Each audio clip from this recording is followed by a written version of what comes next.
Got a goal and you just can't hit it? Well, fill up here and we'll help you get it.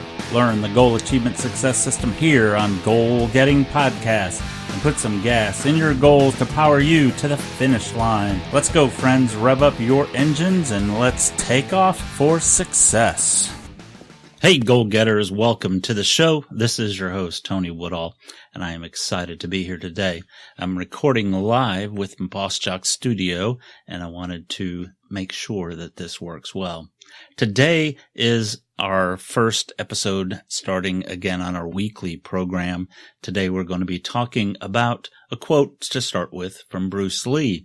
I like to do quotes, and this is part of our quote from Quote of the Day, if you want to call it that. We've stopped doing the quote of the day at the moment, but you could always use a good quote. And usually when I'm interviewing my expert guests, I always ask them, what's the quote that hangs on your wall? And what is the quote that hangs on your wall? Why don't you let us know in our comment section at goalgettingpodcast.com/S2E40.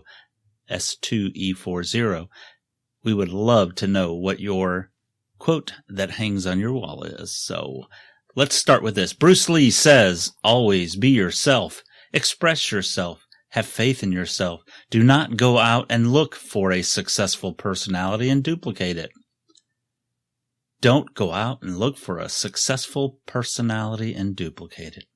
Always be yourself. Express yourself. Have faith in yourself. Who do you think you are? Who are you? What is it to be yourself that Bruce is talking about here? About 3 years ago, I started wondering who I was, or more specifically, I was looking for what my calling was. I wasn't happy in my current career choice. I had worked in the field for many years, but wasn't feeling it anymore. I had actually changed careers from that career about 5 years earlier, but went back into it after the mortgage crash. I had to get work, and that was what I knew. So I had left IT and the information or enterprise content management field, and well, I had gone into a sales role as a loan officer, and I loved it. But the mortgage crash dashed that career. And at the end of that run, I also purchased a coffee news franchise. I became a publisher of good news and sold advertising to local businesses. I loved it too.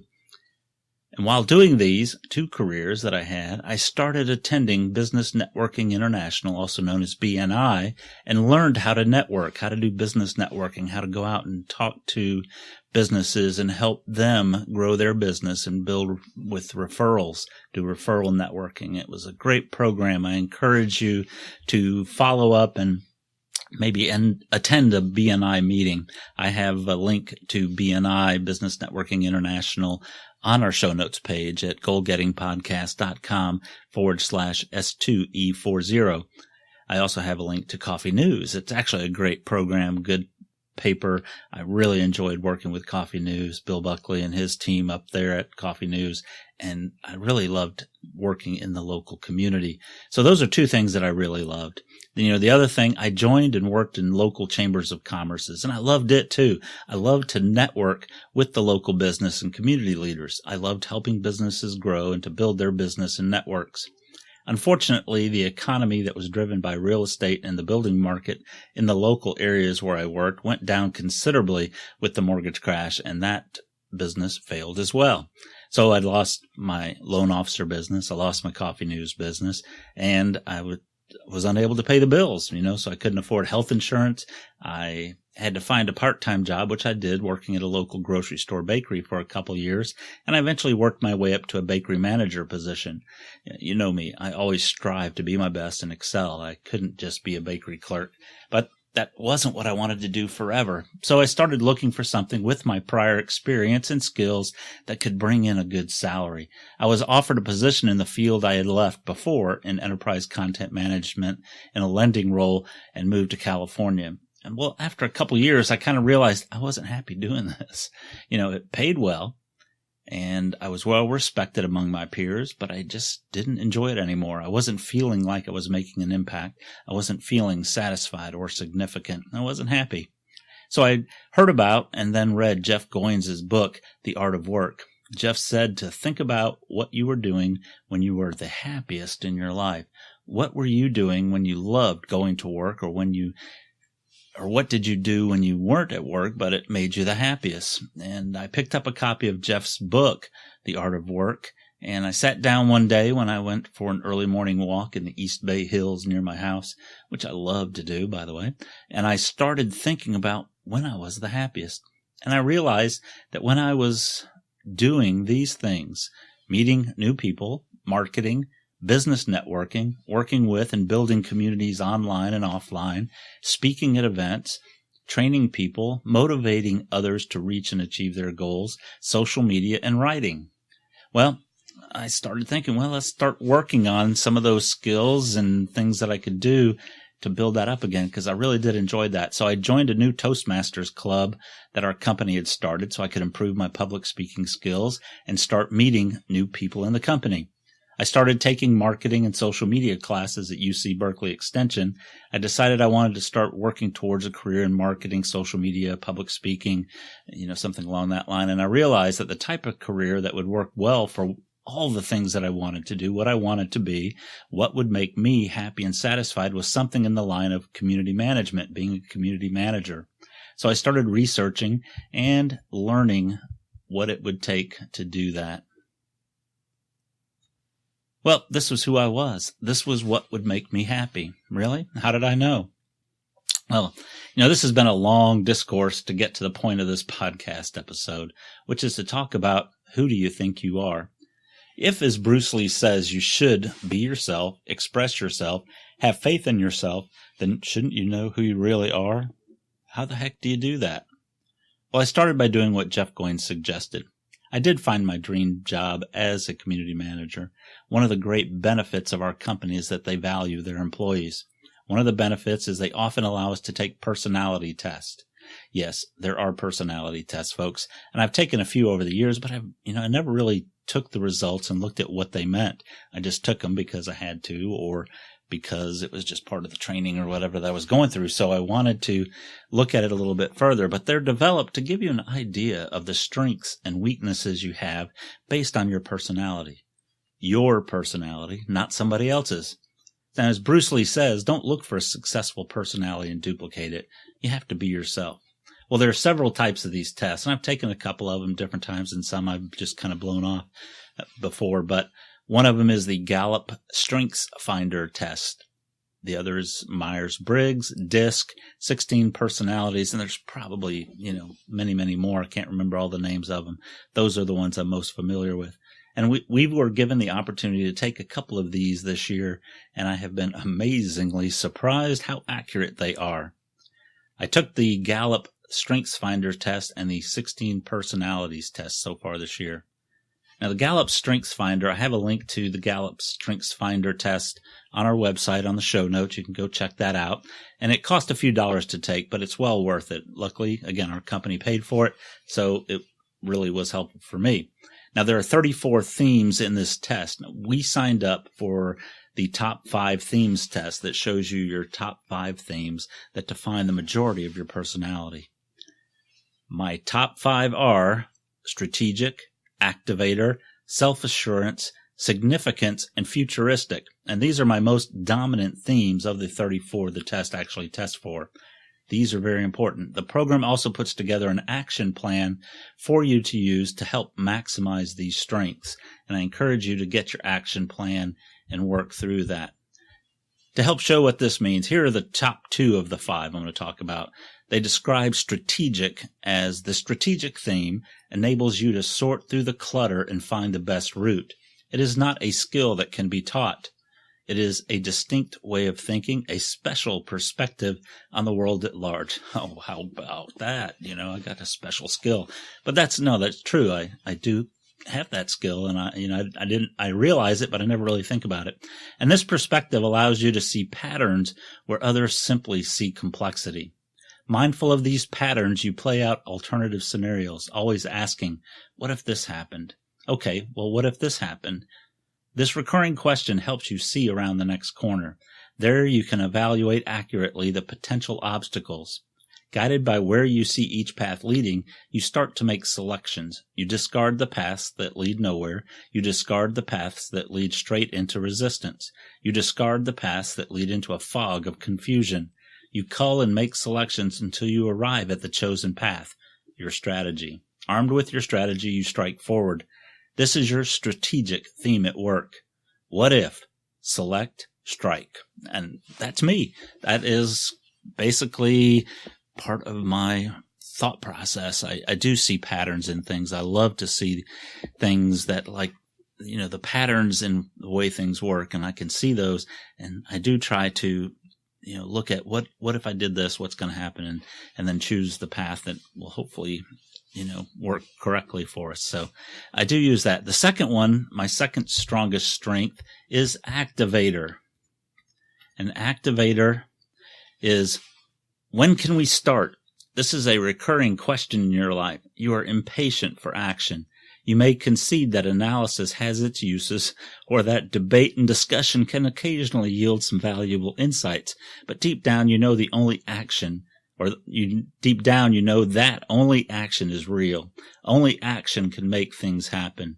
Only action leads to performance. Once a decision is made, you cannot not act. Others may worry that there still are some things we don't know, but this doesn't seem to slow you. If the decision has been made to go across town, the fastest way to get there is to go, It goes on into some more. But yeah, I like action, and that's one of my favorite quotes. It's one of the quotes that hangs on my wall. I'm sitting here looking at it as I'm recording here in my office. It says, "Never mistake motion for action," from Ernest Hemingway. And when I saw that, I said, hey, that means so much. But, I honestly, for a long time, I put that kind of in the back burner. I didn't act on a lot of the things that I thought about. But as I started developing my personality a little bit more and growing a little bit more and going through some of the things, I think I've actually changed more into that. And I've always been that way, where I found something that I really believed in and I thought it would work. I knew it was the right thing. I would just go ahead and do it. And, my boss and we got along really well at one of the old companies I had, because we were implementing loan origination systems and things when I ran the IT department. And one of the things he said, he was, I think, the same way. He was, let's build the car while it's running. And, we kind of did that several times, building a mortgage company, and it was fun. We had a great time. We enjoyed that. And again, that's when I was happiest, when I was doing that.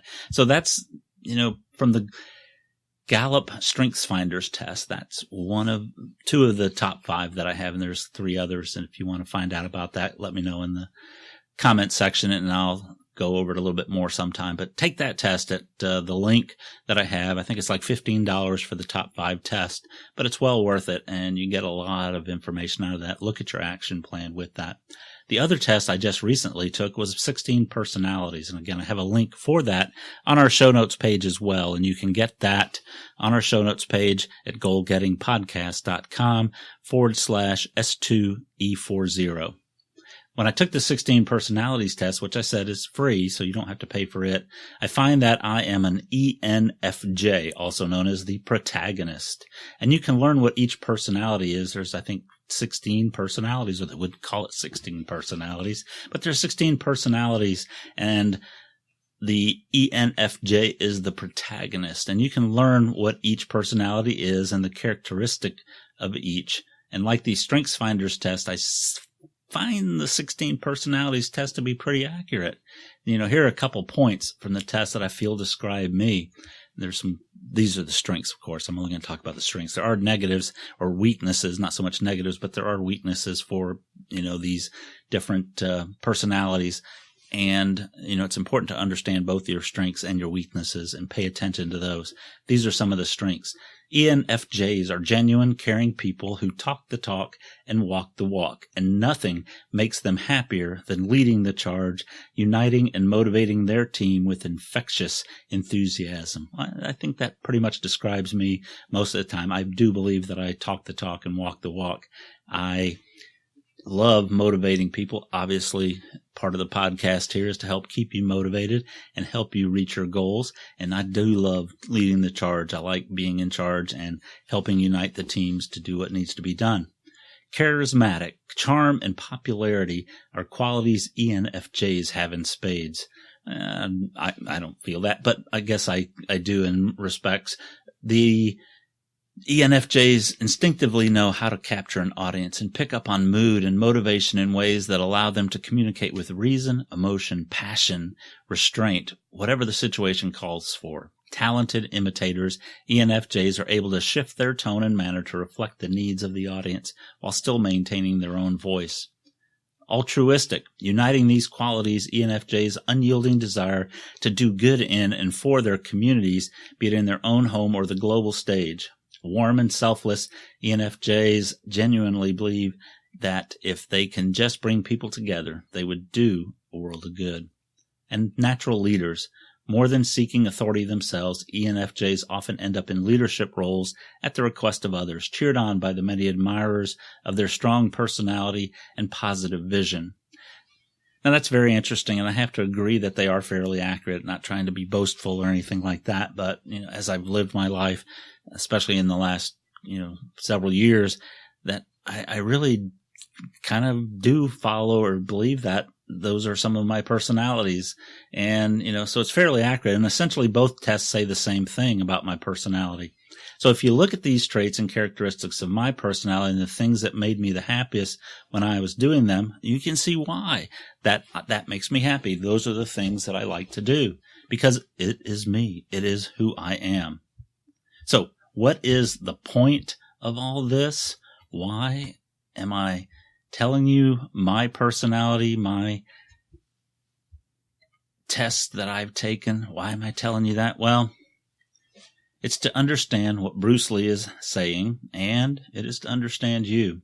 If you want to be successful at your career, if you want to live a happy, satisfied, fulfilling life, then you need to be you. You need to be yourself, express yourself, and have faith in yourself. Find your calling. If you are in your calling, live it with passion. Find these personality strengths and the weaknesses and take action needed to use them for your life. I have a career now doing what I am. I am a community manager for the company I work for. I am a podcaster helping people set and achieve their goals. I help people take action and get the goals they set. I'm actually the happiest I've been a long time doing what I love and what I am. And are you? Take one of these tests, any one of them.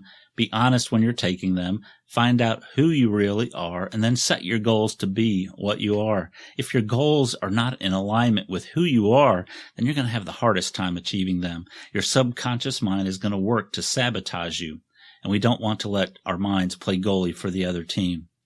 So go out today, be yourself, express yourself, have faith in yourself, be you, and be successful. Thank you for listening to today's show. This is Tony Woodall, your host for Goal Getting Podcast. I hope you take some of these tests, find out about what your strengths are, and I'd love to hear what you found out. If you go to our show notes page, in the comment section, connect with me. Let me know what your strengths are. If you don't want to share it with everybody, you can email me your results and your tests, and let's talk about it on our on email. You can email me at tony@goalgettingpodcast.com.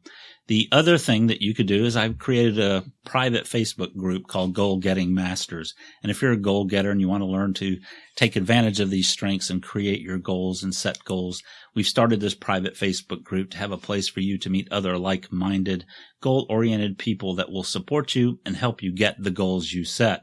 If you want to be part of the Goal Getting Masters group, go to goalgettingpodcast.com/masters. Sign up and I'll add you to the group. I'll get your email and put you in and send you an invitation. But come prepared to participate and share your goals with other goal getters. I also want to let you know that I get a lot of my quotes from great books that I read. And I talked about Jeff Goins' Art of Work. And if you like to listen to books on audio like I do, I put together a deal with Audible to give Goal Getting Podcast listeners a free audiobook of your choice and a 30-day trial of Audible's services to try them out. All you have to do is go to goalgettingbook.com and you can sign up to get your free audiobook. Maybe try out Jeff Goins' book, The Art of Work, and you can also try a 30-day trial of their service. So thank you for checking that out. I also have links for those on our show notes page as well. So thank you so much for listening.